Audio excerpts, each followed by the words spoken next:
All right, so in the second part, I would like now to move on and show you something quite a bit more applied. So basically a quantum sensor in action. What you see here is a scanning electron microscopy image, false colored, but the rest is all true. So what this is here is a piece of diamond about 20 microns in size. There is a tip here, like the array you've seen before. And at the end here, there is one single NV center. And we use this in a scanning probe arrangement to scan across the surface to measure magnetic fields. The background is a silicon calibration grid used in AFM, atomic force microscopes. And this, I think, is a pollen, though that was never really clearly identified, the strawberry here. Okay. Yeah, so what I would like to show you, what can you do with an NV-centered quantum sensor, and then moving what do people want to know, which may not be the same as you're developing your sensor or maybe your computer for. So yeah, the idea here is to combine the nano size and the quite good magnetic sensitivity of the NV sensor to do something useful at the nanoscale.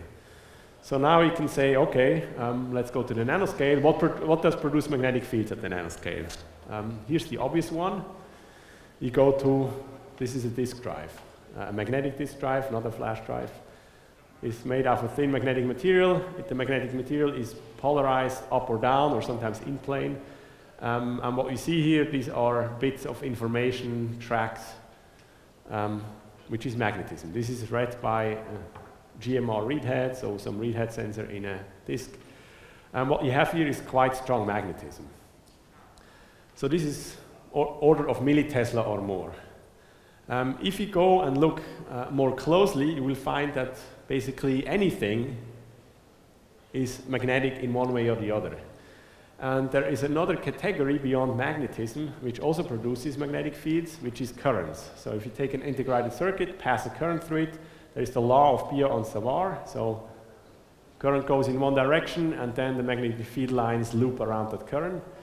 So idea is you could measure those fields and maybe find something about where the current is flowing. The third category, even weaker in magnetic field, are isolated spins. So isolated electron spins or nuclear spins. And if you talk of nuclear spins, then this would be like a molecule here, which is atomic nuclei of hydrogen, carbon, and others. And if you're good enough, sensitive enough, you may be able to go in and measure the fields from each individual of those nuclei and then get a 3D map of where they're located and do some three-dimensional MRI on molecules and not on humans.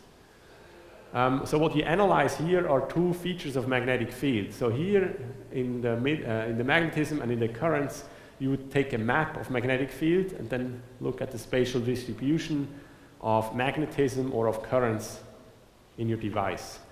With isolated spins, you probably go and analyze frequency. So spins, they're precessing, they produce megahertz magnetic fields, and you can use your sensor maybe in imaging mode, but maybe also in frequency spectroscopy mode, and do a frequency spectroscopy of the magnetic signals. So the pieces of information are spatial and in frequency. Okay, so you can place this on a map of size versus strength of magnetic field. So you can start plotting different phenomena on a length scale, and I'm staying in the nanoscale here, and the size of the magnetic field. And this will then tell you in which areas are people that could be interested in such a technology.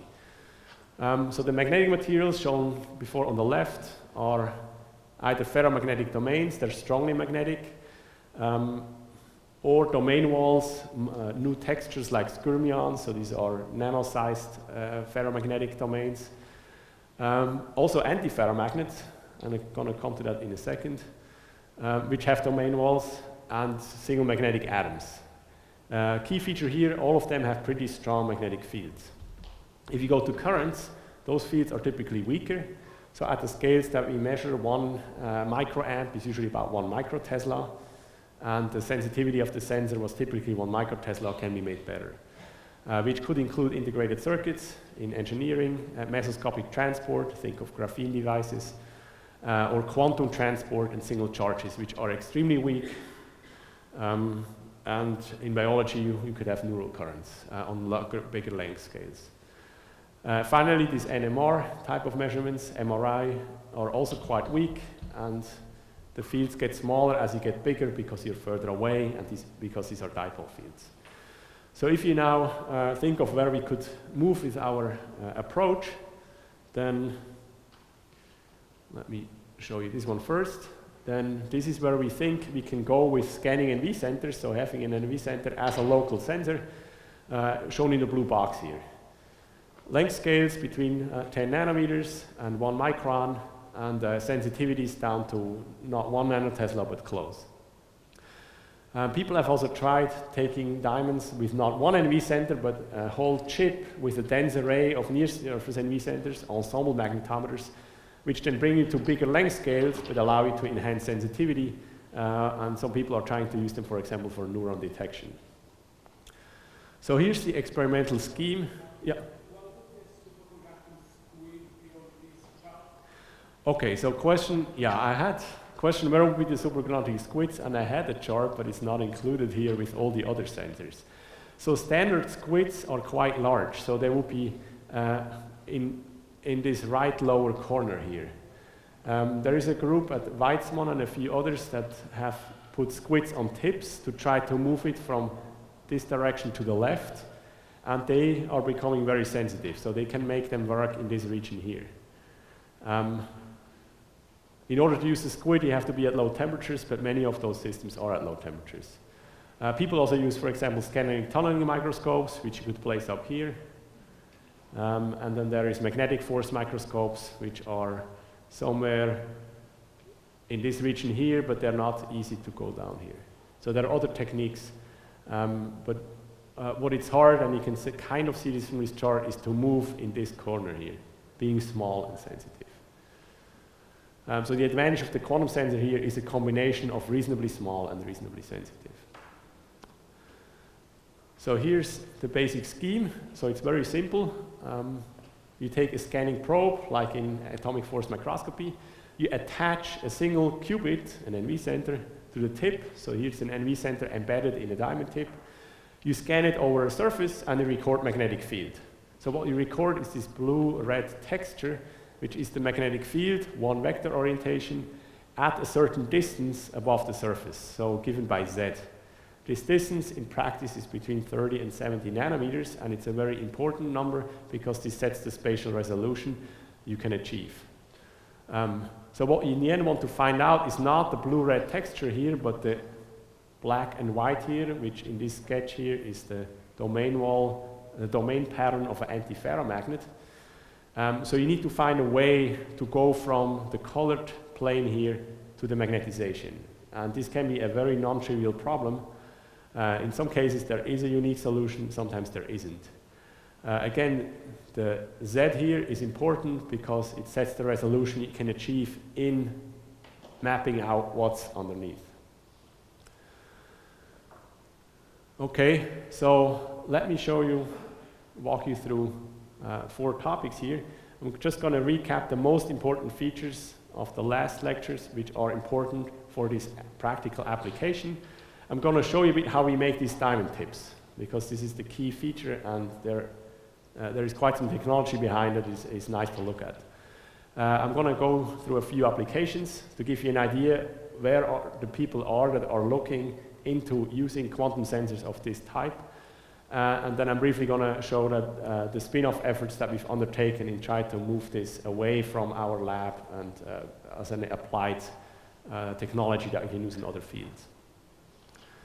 Okay, so this you have seen kind of before. What we measure is magnetic fields. When we measure a splitting in energy levels, units of frequency, we can convert frequency to magnetic field. We are able to measure DC and AC fields by changing these microwave sequences that you have seen before. If you apply a magnetic field, the lines shift, the levels split, the lines shift, and we measure the new frequency, and this conversion from frequency to field is what gives us our magnetic sensitivity. You can extend this to currents. So if you have currents, again, current flows, Biot-Savart produces a magnetic field. You can measure AC and DC current, and in some cases you can measure simultaneously the magnetic field from magnetization, if it's static, for example, and an AC current to do a simultaneous measurement of current and magnetism or their interplay. For NV centers, there's many other parameters that can influence the Hamiltonian, electric fields, temperature, pressure, strain. If you're in cells, it can be ion concentrations, or you can just use the optical properties, the emission properties to do FRET imaging and similar things. Okay, so what are the potential applications? So the key thing is that you need here is the tip. I'm going to show you in a second. We found that the biggest interest so far is from basic research, people working on these NV center type of experiments, which are several dozen groups around the world. And the most imminent interest comes either from magnetic data storage, so people making thin magnetic films, trying to build better memory devices. Smaller scale, not affected by external fields, faster. Most of that relies on new materials that are thin, and they want to know what type of film they have and what the magnetic properties are. The third leg here is IC metrology. So again, you want to do a quality control of your integrated circuit, or you want to really study transport phenomena at the nanoscale, not as a resistance, but really as a real space flow of current. You can extend this to photoactivity, spintronics, or even more outlying like bioimaging or thermal imaging. So let me move you to really technology, how you bring a sensor from a concept to something you can apply in a microscope. The diamond tips that we use look like this here. This is similar to what you've seen on the initial slide. Piece of diamond, there's a tip here, it's attached to a handle, and in our case you use a quartz tuning fork to maneuver that over a surface.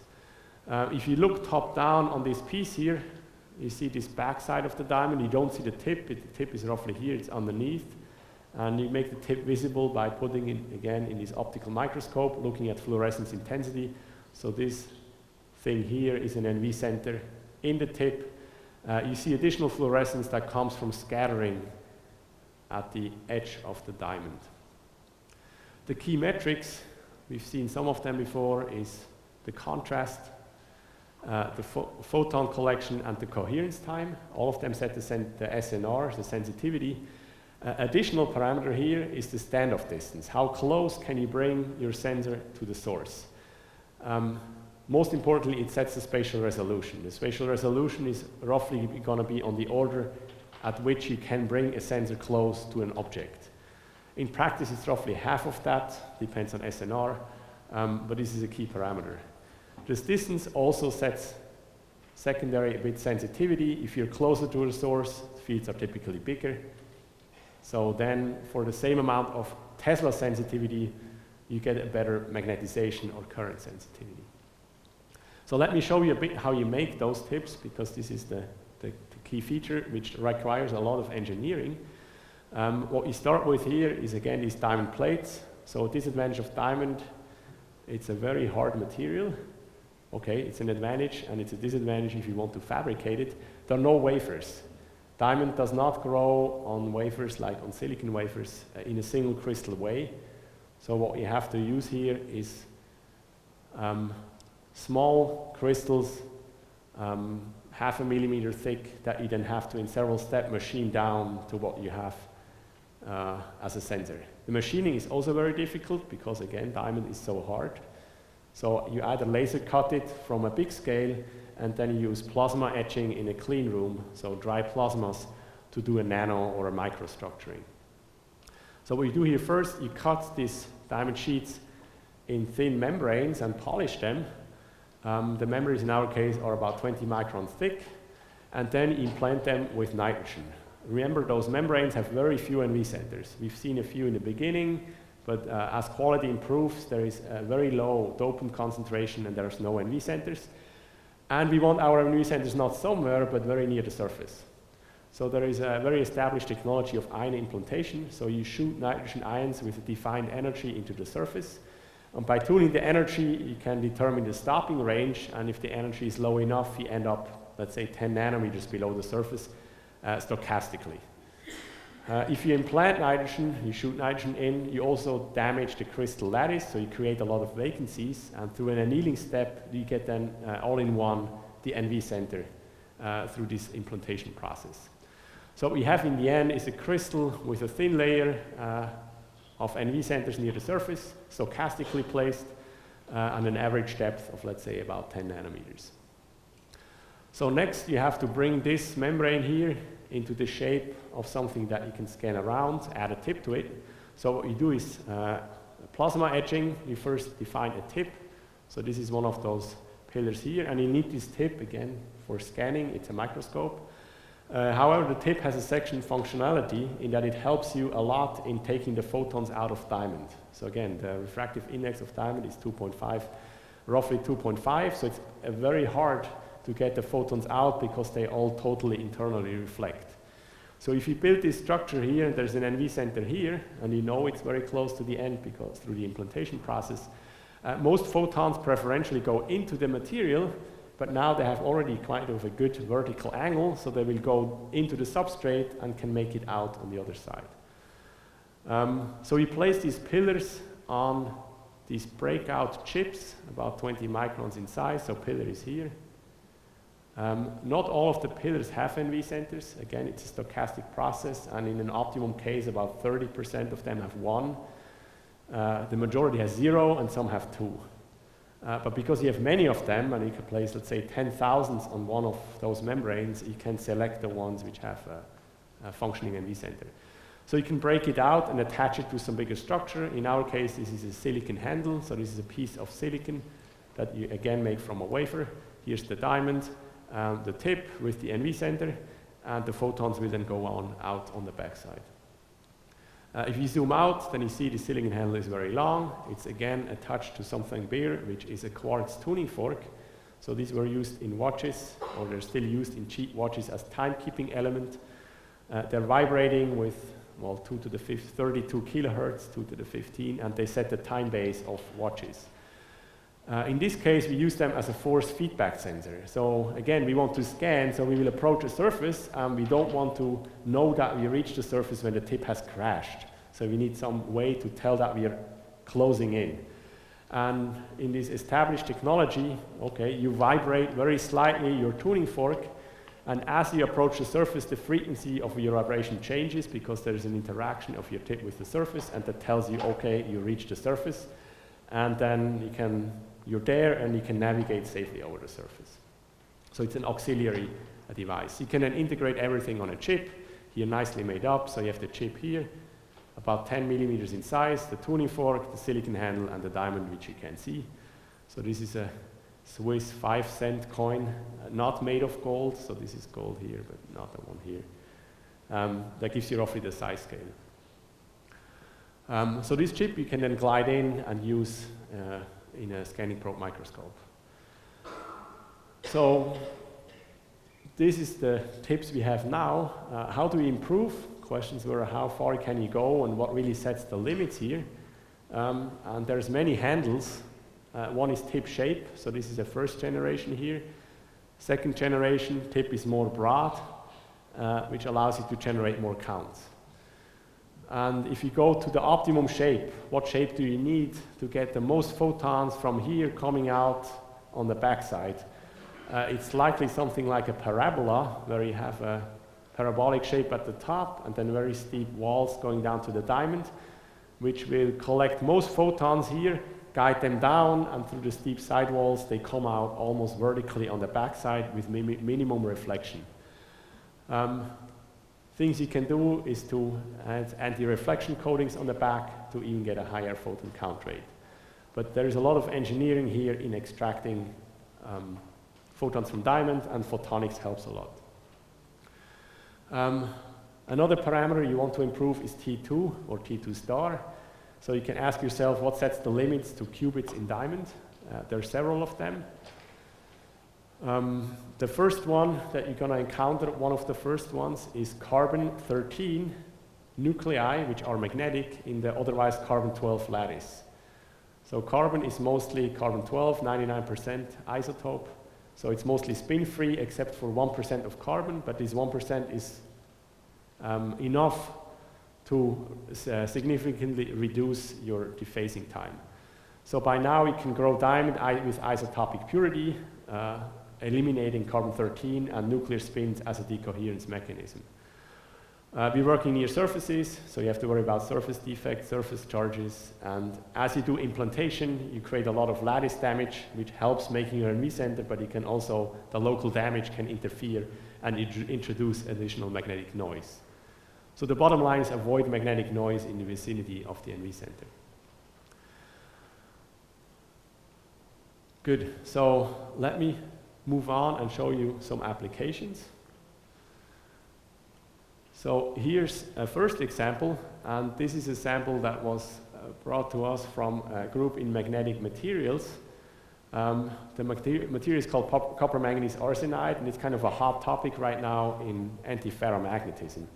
So most memories you have are made of ferromagnetic thin films. So again, magnetism points up or down. This encodes your information. But those memories have quite some drawbacks. One of them, they produce magnetic fields, and they're very sensitive to magnetic fields. And ideally, you want to have it magnetically insensitive. The other one is that they're relatively slow in operation. So the switching speed that you can achieve is in the order of nanoseconds or gigahertz. So if you want to write faster, this is very difficult. And for this reason, that people are starting now moving to antiferromagnets. So ferromagnets, all moments are pointing up. In antiferromagnets, usually there is one up, one down, one up and down. So nominally, the material is non-magnetic. So it's immune to outside magnetic field. And it also turns out it can react much faster. So you could have a memory that is immune to magnetic field, allows you smaller bit sizes, and is very fast. But now comes a problem. An antiferromagnet is non-magnetic. So how do you measure it? And so you're wondering why I'm putting this up here, to show a non-magnetic material when we measure magnetic fields. And it turns out if you look closely enough, antiferromagnets also have magnetic fields. They would have magnetic fields if you go extremely close, so the level of atoms, so one atom up, one atom down, one atom up, atom down. Then you have locally, you have strong magnetic fields, but we're far away. So those fields have decayed at that length scale. However, if you have magnetic domains, antiferromagnetic domains, so domains that, okay, there's up, down, and then suddenly there are two ups next to each other, and then it continues up, down. Then these two ups produce a wall of spins that are moments that are uncompensated, so a chain of spins, and those produce enough magnetic field to be detectable in the magnetometer. So the material you see here is copper manganese arsenide, has been contaminated. So the big features here are ferromagnetic contaminations. If you zoom in on region B here at much smaller scale, so this here is millitesla size, you go to microtesla, you see this thin underlying structure of antiferromagnetic domains. And the exciting thing here is that this is very hard to measure otherwise. There are X-ray methods that can do it in a synchrotron, otherwise you don't know. So here you can go in and you actually see that there is antiferromagnetic domains. You see how big they are and roughly what the magnetization is. Here's a second example. This is a ferromagnet, but the key thing here is what you can now do with an absolutely calibrated sensor is you can do quantitative measurements of domain walls. So domain walls, again, is you move from, let's say, everything up to everything down. And this looks very simple. Okay, you point up here, you point down, but the big question is, how does this happen? How do you go from up to down? Is this happening from one atom to the next one? Usually not, because there are neighbor-neighbor interactions. So what's the length scale that you go from up to down? And then the other question is, in what direction do you go from up to down? Is it this way, or is the magnetization tilting towards you and going down, or tilting towards me? And it turns out that all of those features change the shape of the magnetic field that you measure outside. So by looking at the profile along the domain wall, you can find out over which distance this inversion happens and whether you're tilting left, right, when you go from up to down. Those domain walls have names, Bloch walls, nail walls, and you see the stray field changes for different types, and in this case, by matching the experimental data, black points, to what the model predicts, you can discriminate which type of domain wall you have. And again, this is extremely difficult to extract from other measurements because they're either not quantitative or you have to go to the synchrotron. You can also measure currents. So here's an example from our lab. The others were in collaboration with other groups, but this is a device made by us. So here's a graphene sheet. You have a source and a drain, so you can pass a current through this sheet. You see a faint line here. So this is monolayer graphene and bilayer graphene, and then here's a defect, so the sheet has folded over. And the magnetic field was measured in the central rectangle. So if you measure magnetic field, this is what you observe. Fields are quite small here. Current fields are smaller. You see a lot of field produced here, and then less outside, as you would expect. In this case, it's a very well-posed problem. So if you know the magnetic field from produced by a two-dimensional current distribution, there is a one-to-one correspondence of what the current distribution is. So if you know the magnetic field, you know the current distribution. For a current distribution, you get a unique magnetic field distribution. So if you reconstruct for the current density, you get this profile here. No current almost no current outside here. Strongest current as you flow around the obstacle. You see basically no difference between monolayer and bilayer. So the transport here is within the measurement accuracy is the same whether you have bilayer or monolayer. We push this to see what's the resolution that we can achieve. So here's a metal nanowire with a resolution of about 20 nanometers. This is the best we have seen. Usually it's a bit worse. It's between 30 and 50 nanometers. Here's another device of carbon nanotubes. So it's a bundle of nanotubes contacted here and there. You can send a current through it, and the new thing we learn here is that the current is only flowing in this one tube here, and all the other loops here carry no current, and this is something you could not tell from an electron microscopy or an AFM image. This example you have seen, which is trying to measure waveforms. The motivation is here. People want to study with magnetic films how fast and in what direction you switch magnetization in memories from up to down, or in photocurrent detection, if you shine a laser pulse on your photomaterial, how quickly the current moves away. And this is a method that allows you then to measure the profile of current flowing away from a local injection point or of magnetization reversal. Yeah.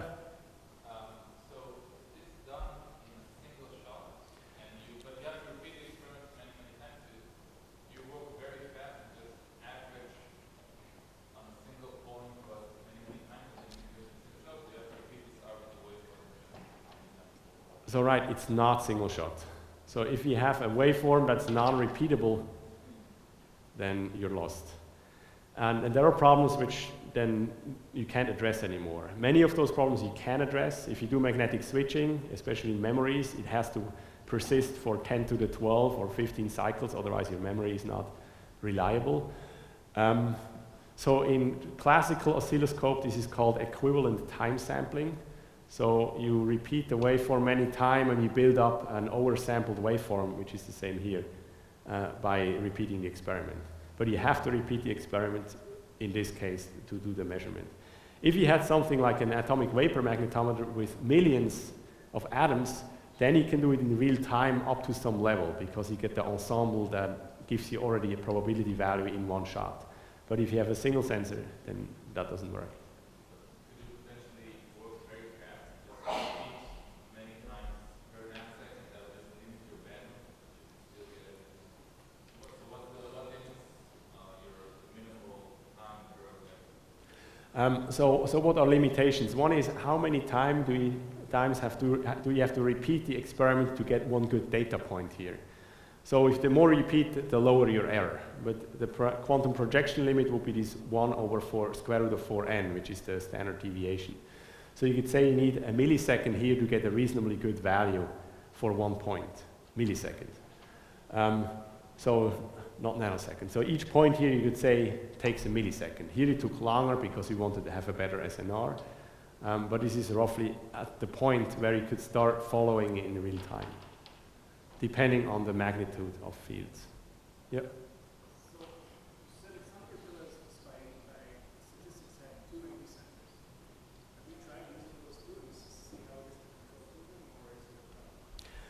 Okay, good question back to a bit earlier. We always using one NV centers. Is it helpful to have two? The answer is sometimes yes, sometimes no. So what is more useful? You can have more counts, better signal potentially. And the NV center, again, it has a vector orientation. I say it's a vector magnetometer. And if you go into the crystal lattice, so the vector orientation is given by the direction of N to V. And the NV is oriented in a diagonal of a cube. So there are 4 diagonals. So potentially you can have 2 NV centers in a tip which have a different vector orientation and give you, allow you to measure several vector components at once. So these are potential advantages. Disadvantages are that the NV centers may not be located in the same position in a tip, and you don't know a priori know where they are. Sometimes it's possible to gauge where they are, so you lose a bit in resolution. And then for many problems, like the imaging I've just shown, the vector information is already contained in one component of magnetic field, so meaning one NV center is enough. So if you think of the current density, we measure one component of magnetic field, we can reconstruct the full current density, but once we know the full current density, we know the full 3D vector magnetic field in space. So if you boil this down, it means if you know in one plane, one component of the vector magnetic field, you know in 3D the full vector magnetic field. So this is surprising in the beginning, but okay, physically you could say it comes from a scalar vector potential, but in one component, the full information is already there. So there is no need for a second NV center thinking of vector measurements. Yeah, so there's a gauging of problems and things you want to achieve. But so far, it's just been easier to use one. But you could consider using more than one NV center. Okay. So a neat thing is you can do all of this imaging, or many of imaging modes at the same time. So this is the information you acquire in one scan. So this here is again a copper manganese arsenide device which has a patterned cross structure to pass current through it and look at what happens if you pass a current near the antiferromagnet and whether you're able to switch the domains. So the current flows here either from, so the 4 contacts are in the 4 corners and you can pass the current, well, this way or that way depending on which electrodes you apply it. It's a scanning probe microscope, so you get an AFM topography. It's an optical microscope, you get an optical fluorescence image. You can measure current density, and we can measure this here separately from static field because we modulate the current and make an AC measurement. So in this case, the current was passed in on the left side, so those 2 contacts, and flowing out on the right side, and you see the current mostly going this way. The idea of the device is then to switch the magnetization somewhere in here. You see there is some defect also in this device, so there is some static magnetic field produced here, which also shows up in the current density. We're not sure whether those are correlated, whether this is crosstalk between imaging, or whether the magnetization actually has an influence on the flow of current. Finally, you can also measure the microwave field through a Rabi experiment, which is encoded in the line width, but I didn't show this before. Okay, so let me just wrap up in showing some steps and critical things you have to do to bring this technology to someone that's not familiar with quantum sensing, that doesn't care about qubit manipulations, and care about H-bar, but really wants to use it, and then you realize that it takes still quite some steps to move something from what physicists are used to something that engineers from another field can use. So this is a small spin-off company, only 3 people, and maybe to the young guys in here. If you're working in quantum and you want to make a difference, quantum sensing is a good area. It's much smaller than quantum computing, so you can actually make a difference. You're not a small wheel in a $100 million operation of, sorry, where was my Google person? No, you can make a difference by being on the size of a research group. So the goal here, what you have to do is to move this complex instrument from something which you pitch together to your own out of Thor Labs components, generators, with the tip to something that is just push the button and allows you to get the information without having to deal with all components and also with all this time tagging of photons. So the things that go into this that you need to go from a standard microscope to really bring the quantum into it are that you need probes, which I've shown you before. There are two additional things that one may underestimate, and the main one is software. So what we've shown you is streams of microwave pulses. We control them by scripts, but who wants to write a script?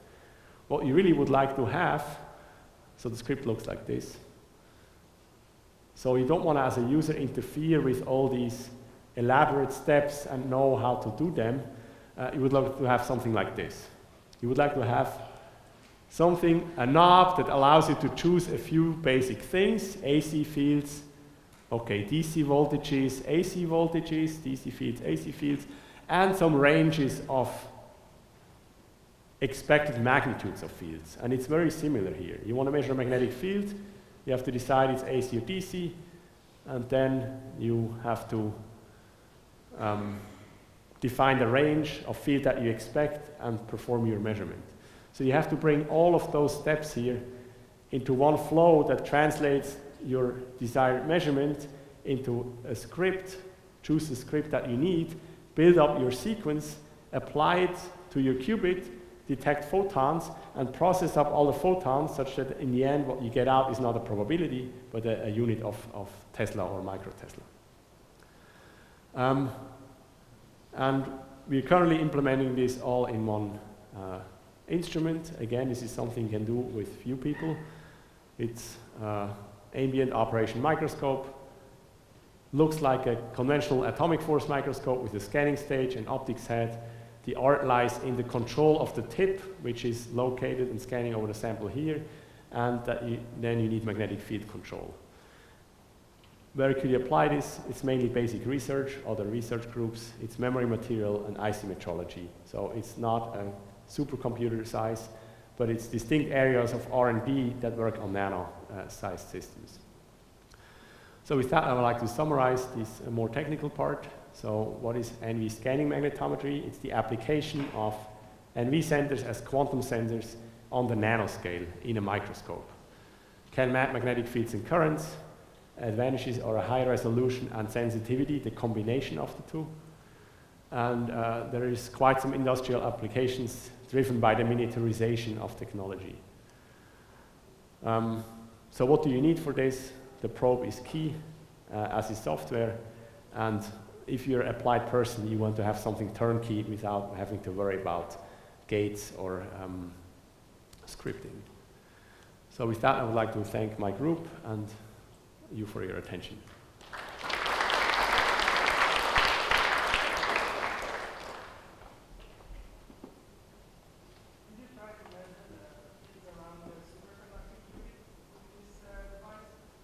So did we try and measure the field around the superconducting qubit? No. One reason, there's many things to measure and we have to make a priority list. The other one, we mainly have ambient condition microscopes and not low temperature ones, so we're assembling some. However, those will focus on graphene measurements. So no, we haven't, but this is something we could discuss, I guess, over lunch or in a coffee break.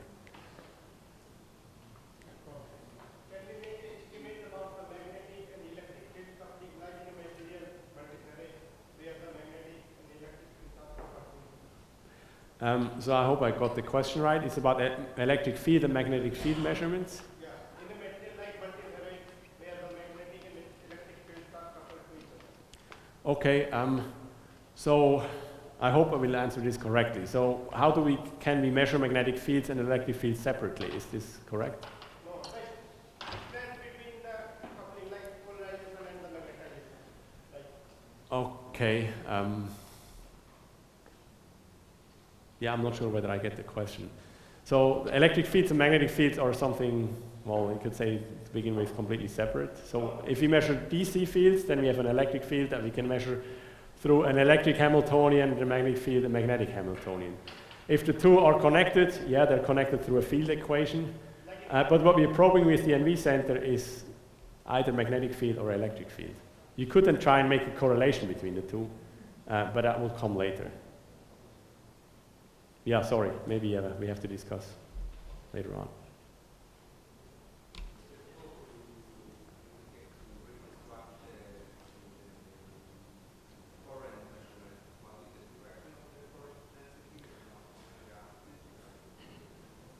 Yeah, so is it possible to reconstruct the direction of the current? Yes. So what I showed here is the amplitude, but what you get out of the calculation is Jx and Jy.